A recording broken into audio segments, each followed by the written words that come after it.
আমাদের সেই সিস্টেম আছে, আমাদের প্রশাসন। আমরা প্রত্যাশা করব সেই প্রশাসন সেই দায়িত্ব নেবেন এবং তারা সেই কাজটি করবেন। এবং গভর্নমেন্টের আমাদের তারেক সাহেবের এই যাবৎ যত কার্যক্রম আপনারা দেখেছেন, তার মধ্যে তো অনেক কার্যক্রমের কথা এখানে লেখাই আছে ইশতেহারে।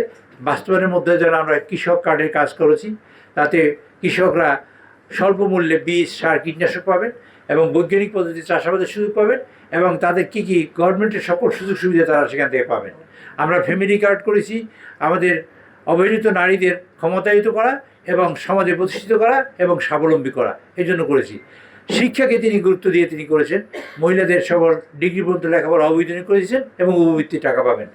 10,000 টাকা পর্যন্ত কৃষকের ঋণের সুদ সহ মকুব করা হয়েছে এবং 10,000 টাকা পর্যন্ত কৃষকের মানে গ্রামের গঞ্জের মানুষের যারা কিস্তি দেবেন, মানে এনজিওর কিস্তি, সে টাকাও তিনি বহন করবেন, সরকার বহন করবেন। সরকার বহন করবেন, ইমাম মুয়াজ্জিনদের সম্মানিত করার জন্য তিনি চেষ্টা করেছেন এবং সে টাকা দিয়েছেন সরকারিভাবে। এই প্রথম বাংলাদেশে এই প্রথম ইমাম মুয়াজ্জিনদের মূল্যায়ন করা হয়েছে এবং ধর্মীয় যেসব মানে পুরোহিতগণ আছেন বা পাদ্রী আছেন তাদেরকে সেভাবে সম্মানিত করা হয়েছে। এছাড়া আমাদের সরকারের প্রধান তারেক রহমান সাহেব মূলত যেসব কাজ করেছেন তা কিছুটা উল্লেখ করেছি, তা এরকম পরিসরে উল্লেখ করা সম্ভব নয়, ভবিষ্যতে বলবো। তিনি একটা কাজ করেছেন, তিনি বিভাজনের রাজনীতি বন্ধ করেছেন, দেশকে দুভাগ করেন নাই, চেতনা বিক্রি করেন। আমি উদাহরণ দিয়েছি, 65 সালে সিঙ্গাপুর স্বাধীন হয়েছে, সেই সিঙ্গাপুর এখন কোথায়, আমরা কোথায়? পৃথিবীর দ্বিতীয় বৃহত্তম মানে পার ক্যাপিটা ইনকামের দেশ হলো সিঙ্গাপুর এখন বর্তমানে, এখন 1 নম্বর হলো লুক্সেমবার্গ। আর আমরা কোথায় আছি? কাজে চেতনা বিক্রি করতে করতে আমরা চেতনা বিক্রি করে নিজেরা বিক্রি হয়ে গেছি।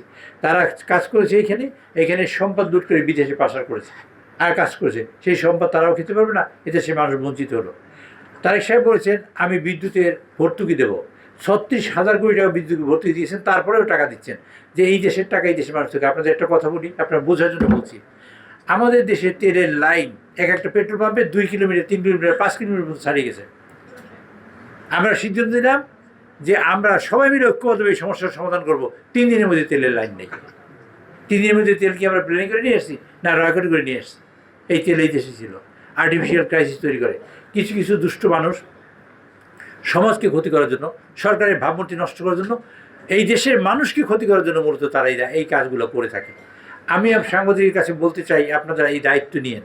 এই সরকার, আমাদের তারেক রহমান সাহেবের সরকারের কার্যক্রম দেখবেন, প্রায় 100টা মতন কার্যক্রম তিনি হাতে নিয়েছেন। 100টা মতন কার্যক্রম, যেখানে যা আপনি যে কোনো ডিপার্টমেন্ট ধরেন, প্রত্যেকটা ডিপার্টমেন্টে কম বেশি কাজ আছে, আপনি খোঁজ নিয়ে দেখবেন। সেটা বরগুনার জন্য না, নির্দিষ্ট পলিসি লেভেলের কাজ আছে। কাজে এই কাজগুলো তিনি করতে চান, আর এই কাজ করতে চানোর জন্য তার মূল কাজটা দায়িত্ব পালন করবে আমরা সেখানে আজকের উপরে, এই উপরে না নিচে কোলাতে মিটিং করেছি, যে মিটিংটায় আমরা সবাই শপথ নিয়েছি বরগুনাকে আমাদের নিজেদের জেলা মনে করে এটিকে উন্নয়ন করব। এটা আপনাদের অবগতির জন্য জানাচ্ছি।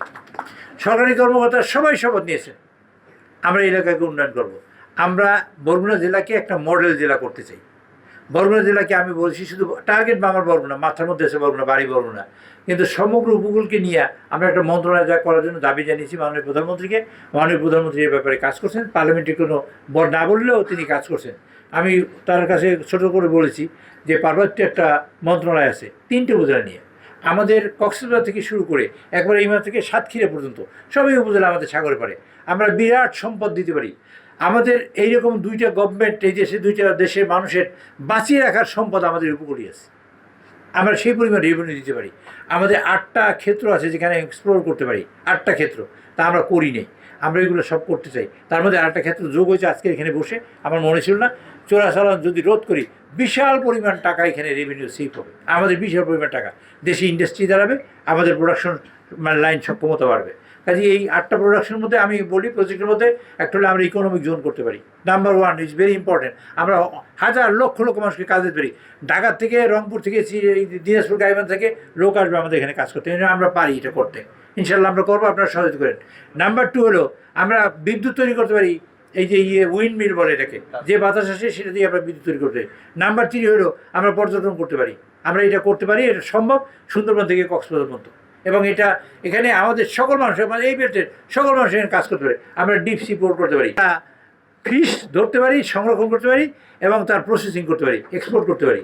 পাথরঘাটা থেকে 8টা ব্যাংক থেকে এলসি হয়, যে পাথরঘাটায় মানুষ 5,000 টাকা জোগাড় করে আমাকে দিতে পারে আশ্বিন মাসে, সেইখানে এখন হ্যাঁ জি, সেখানে 27টি বড় কল আছে। পাথরের কথা বলছি, আমরা এক্সপ্লোর করতে পারি কি কি গ্যাস, তেল, এবং আমরা এই কি বলে এই যে সাগরে আমরা বাইর করতে পারি, এটা সম্ভব। আমাদের এখানে এই এই সম্পদ আছে, আমরা এই সব কার্যক্রম আমরা করতে পারি। এরপর আমরা শিপ ব্রেকিং করতে পারি। আর শিপ ব্রেকিংয়ে একটা টিম আসবে আগামী সপ্তাহে। আমরা তালতলি, পাথরঘাটা এবং এই সাউথে আমরা জায়গা সম্ভাব্যতা জরিপ করতে বলেছি, পাঠাইছি অলরেডি, তারা আসবে। এই পিডিএমের সাথে দেখা করে গেছে, আমি বলেছি। আর প্রত্যেকটা ক্ষেত্রে কম বেশি কিছু কাজ করছি। এর মধ্যে কিছু ডেভেলপমেন্টের কাজ আমাদের করা দরকার, সেটা আমি বলেছি। যেমন আমাদের একটা কৃষি বিশ্ববিদ্যালয় হোক বা টেকনিক্যাল বিশ্ববিদ্যালয় হোক, আমাদের মেডিকেল কলেজ হোক, আমাদের মানে মৎস্য গবেষণা এবং উন্নয়ন কেন্দ্র হোক এখানে। তারপর আমরা প্রাকৃতিক দুর্যোগের কারণে যে কারণে আমরা মানে অসুবিধায় পড়ি, সে তার একটা প্রতিষ্ঠান বা একটা শাখা হোক। যেমন ধরেন আমরা কি বলে যে ইনফরমেশন দেয়, ওটা জিওলজিক্যাল ইনফরমেশন, মেটিওলজিক্যাল ইনফরমেশন, আবহাওয়া অফিস, সেটা আমরা করতে চাই এখানে। আমরা টেলিফোনের তার নিতে চাই, তার তো নিতে পারবো না। আমরা ওয়্যারলেসে যেন আমরা 150 কিলোমিটার বা 200 কিলোমিটার পর্যন্ত আমরা করতে পারি। আমরা সাগরে মাছ ধরে দেখেন, আমরা সাধারণত মাছ ধরি, তো মানুষের সবাই অধিকাংশ মানুষের মাছ ধরতে, একটাও মেকানিক্স বোট নাই, একটাও নেই, বরগুনা জেলায় নেই একটাও। আমি জানি না পাশের জেলায় পটুয়াখালীতে আছে কিনা আমি জানি না। তো আমাদের একটা মেকানিক্স বোট নাই। আমরা এই কুয়াকাটাকে পর্যটন করতে পারি। আমরা এই 2-3 দিন আগে আমি লোকজনের সাথে বসছি, কুয়াকাটার লোকজন আসছিল, এবং এই ব্যাপারে একটা প্রোগ্রাম করেছি। এখানে 4 লেনের একটা রাস্তা বানিয়ে বলছি, মাননীয় মন্ত্রী বলেছেন, আপনারা শুনছেন কিনা জানি না। আবার এদিকে 4 লেনের রাস্তা আমরা করবো, এখানে তো 4 লেন করবো, এখানেও 4 লেন করবো, টার্গেট আছে। এই সকল কাজের জন্য আপনার মনে করেন আমি বসে আছি তা কিন্তু না। আমি পার্লামেন্টের প্রধানমন্ত্রীর পিছনে বসে কাগজ লিখতেই থাকি, এটা সত্যি কথাই। এবং কাগজ লিখে সকল মন্ত্রীকে দেই, সকল মন্ত্রীদের আবার লিখিয়ে আবার কাগজে রাখি, আবার পাঠিয়ে দিই তৎকাল জায়গায়। এখন মধ্যে আমি একজন পিএস নিতে পারিনি, নিব খুব শীঘ্রই। নিলে আপনাদের কাজ অনেক ত্বরান্বিত হবে। আমি যা জানি না, যেমন সাংবাদিকরাই আমাকে এখানে বলেছেন যে উপকূলীয় জেলাগুলোকে নিয়ে একটা মন্ত্রণালয় করা যায় কিনা, এটা সাংবাদিকদের কাছে শোনা, আমার নিজের জ্ঞান বুদ্ধিতে কুলায় নেয়। এটা আমি করতে পারবো। মন্ত্রণালয় না পারলেও এটা একটা উপকূলীয় জেলাগুলোকে নিয়ে একটা যদি মানে কী বলে ডেভেলপমেন্ট অথরিটি করা হয় একবার এইগুলোকে নিয়ে, তাতেও আমরা অনেক টাকায় বরাদ্দ আনতে পারবো। আমরা এলজিডি টাকা আনছি ইতিমধ্যে, অনেক টাকা আলহামদুলিল্লাহ পাবো। আমরা ওয়াটারের জন্য টাকা আনছি, পাবো। এই যে জজ সাহেব, পিপি সাহেব যে কথা বলছি, সেগুলো আমি অলরেডি লিখে নিয়ে আসছি। উনি যদিও কাগজ নিয়ে গেছেন, উনি নিজের গরজে সব টাইপ করে নিয়ে গেছেন। আমি এর আগে লিখিয়ে নিয়ে আসছি, সেজন্য বলছি আপনি এগুলো রেখে দেন। আমি ওনাকে বলিনি যে এগুলো সব আমি করাই ফেলেছি। ওনার গরজ আছে, এই গরজে মানুষ, আমার গরজে মানুষ দরকার। এরপরে যেসব জায়গায় যেসব কাজ করার দরকার বলে আপনারা মনে করেন, ডিসি সাহেব কিন্তু আমাকে অনেক ইনফরমেশন দিয়েছেন, অনেক কাগজ পাঠিয়েছেন। আমি কিন্তু প্রত্যেকটা কাগজই কাজ করি, কিন্তু যতই কাজ থাকবে না, আমি এত আমার সময় কম আছে, কিন্তু আমি কাজগুলো করি। এই জন্য আমার কিন্তু ঘুমের অসুবিধা হয়। কালকে রাত্রেও কিন্তু আমি এখানে 2টার সময় সিভিল সার্জন সাহেবে ডাকছি, মানে কে জানা হয়েছে। তারপর আমার ব্লাড চেক করেছে, আবার প্রেশার দেখেছে, ইসিজি করেছে, কিন্তু রাত 2টার সময়। আমি কিন্তু 5টার সময় উঠছি, আমি 3 ঘন্টা ঘুমেছি না। এরপর সারাদিন এরকম থাকবো, তা আমার তো অসুখ হইতেই পারে। মানুষ পৃথিবী থেকে চলে যাবে, কিন্তু মানুষ কিছু করে গেলাম, একজন মানুষের জন্য আমার জন্য দোয়া করে, আমি হ্যাপি হব। একজন মানুষ, আমি একজন মানুষের জন্য করবো।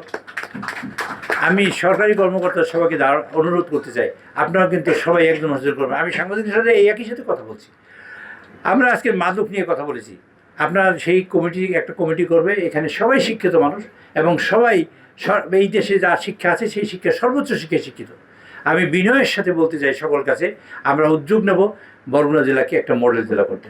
আমরা প্রথম টার্গেটই ধরছি মাদক নির্মূল আমরা করতে পারবো না, এমন জায়গায় নিয়ে আসবো মাদকের ব্যাপারে যেন মানে আর একটা মানুষ, নতুন জেনারেশন যারা আসবে তারা যেন মাদক নিয়ে এত না করে। কিশোর ব্যক্তিদের উৎখাত করার চেষ্টা করছি, এইখান থেকে চোরাচালান হচ্ছে বন্ধ করার চেষ্টা করবো ইনশাল্লাহ। বিএনপি নেতৃবৃন্দ যারা আছেন তাদের একটা কথা বলবো, গভর্নমেন্টের বয়সে মাত্র কিন্তু 2.5 মাস, 57.5 মাস গভর্নমেন্ট আছে। আমরা যদি মনে করি এই গভর্নমেন্টকে আমরা এখনই আমরা পাইলাম না কেন, যদি আপনারা মনে করেন, সেই কিন্তু আপনারা মনে করেন না। আমার পাশে যে আমার অলিউল্লাহ ভাই আছেন, তিনি 2-1 বার যত আমার সাথে কথা বলেছেন, এলাকার উন্নয়নের ব্যাপারেই কথা বলেছেন। আমি তাকেও সহযোগিতা করতে চাই। উনি অন্য দলের হইতে পারে, অসুবিধা নাই, কোনো সমস্যা নেই। এলাকার উন্নয়নের জন্য কাজ করলে আমি থাকবোই তার পাশে, ইনশাল্লাহ আপনারা পাবেন। আমি আপনাদের সকলের শুভ মঙ্গল এবং বরগুনাবাসীর মঙ্গল এবং বরগুনার রিয়েল ডেভেলপমেন্ট নিশ্চিত হোক, এই প্রত্যাশা করে সাংবাদিকদের সকল সহযোগিতা প্রত্যাশা করে আমার বক্তব্য এবং আজকের মিটিং এখানে শেষ করার জন্য অনুরোধ করছি জেলা প্রশাসনের মধ্যে।